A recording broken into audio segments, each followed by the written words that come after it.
رومانیت۔ انقلاب فرانس نے جب کچلے ہوئے عوام کے پیروں کی زنجیر کاٹ دی تو ادب بھی کلاسیکیت کی قید سے آزاد ہو گیا۔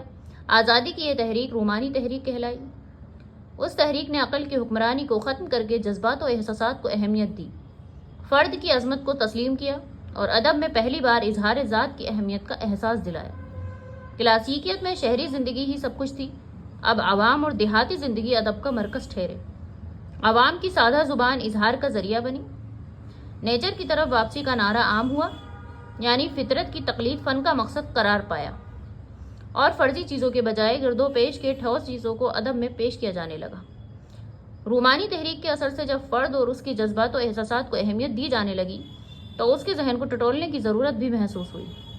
یوں نفسیات ادب کے میدان میں داخل ہوئی۔ ہارننے نے تلازمہ خیال کا جو تصور پیش کیا تھا اس سے بھی کام لیا جانے لگا۔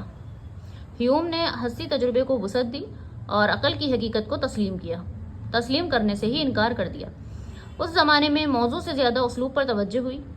کولرج نے تخیل کی اہمیت جتائی اور کیٹس نے تو یہاں تک کہہ دیا کہ میں پرندے پر نظم لکھوں تو پرندہ بن جانا چاہتا ہوں۔